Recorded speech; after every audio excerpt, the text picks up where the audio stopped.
Hey, what's up, everybody? This is your podcast host, Hanju Lee, and you are listening to Better Golf Daily, where I introduce one concept, one research-backed idea, and one thing you can take straight to the golf course. Let's go.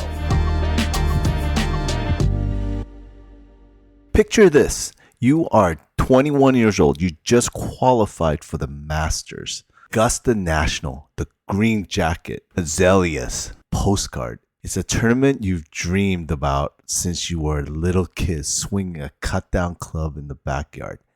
Now picture standing on that first tee, your name announced, crowd hushed, and all you want is to be anywhere else on earth. That's not hypothetical. That's Matthew Wolff a few years back. Kid had it all. Long hair, longer drives, a swing so unusual announcers didn't know what to even call it.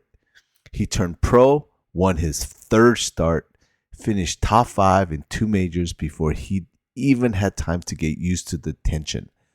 By every outside measure, he was living the dream.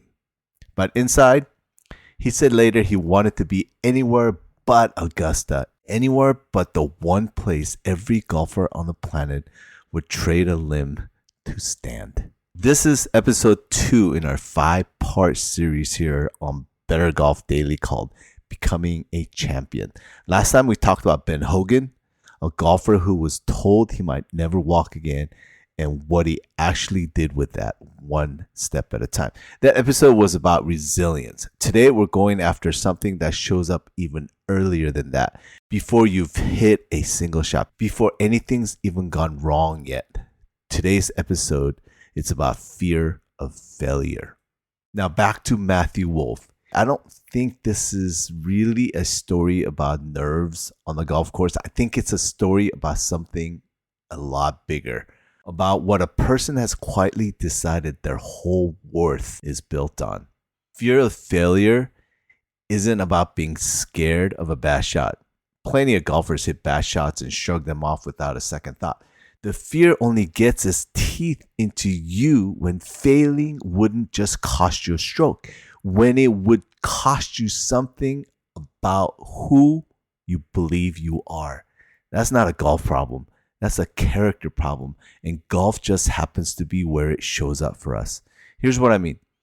Some people build their sense of worth on something solid. I am someone who works hard. I am someone who tries to get better. I am someone who shows up. Fail at a shot and none of that changes. It's just information. But other people, often without ever choosing to, build their worth on the result themselves. I'm good because I win. I matter because I don't miss. I am somebody because of what I've accomplished. And for that person, a bad shot isn't just a bad shot. It's a threat to the entire structure they built themselves on top of. That's what was actually happening to a 21-year-old standing on the most famous tee in golf. It wasn't the crowd. It wasn't the course. Somewhere along the way, without meaning to, he let his sense of who he was get tangled up with what he could produce. And standing there at the absolute peak of what he'd produced, the stakes on his own identity has never been higher.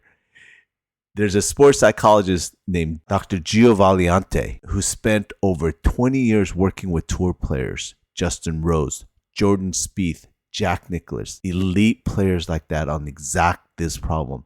He described it as a difference between an ego orientation and a mastery orientation. Ego orientation means your sense of self is riding on the outcome. Mastery orientation means your sense of self is tied to the effort and the growth, and the outcome is just the data you use to get better. Same golfer, same talent, completely different relationship to failure, because one of them has something to lose that matters more than a stroke. The other one doesn't.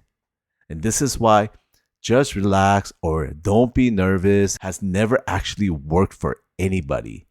You can't talk yourself out of a character level fear with a breathing exercise. What actually has to change is the thing underneath it, where you've decided your worth actually lives. So here's the real work. Start noticing the sentence you tell yourself after a bad shot. If it sounds like, I'm terrible or I knew I'd choke, that's ego talking. Your identity took the hit, not just your scorecard. Catch it and rewrite it into something closer to the truth. That shot didn't work, and I'm still someone who's working at this. It sounds like a small swap. It isn't. One version ties your worth to result you can't fully control. The other ties it to something you're doing every single day, whether you play well or not. Wolf didn't need a better pre-shot routine at Augusta. Nobody does at that level. What he needed, and what any of us need, is a little more distance between what we shoot and who we are. That distance is what actually makes someone hard to rattle. Not because they don't care, because their identity was never on the line to begin with. Thanks for tuning in, everyone. Talk to you next time. Until then, walk like you already know who you are, no matter what you shoot. Bye for now.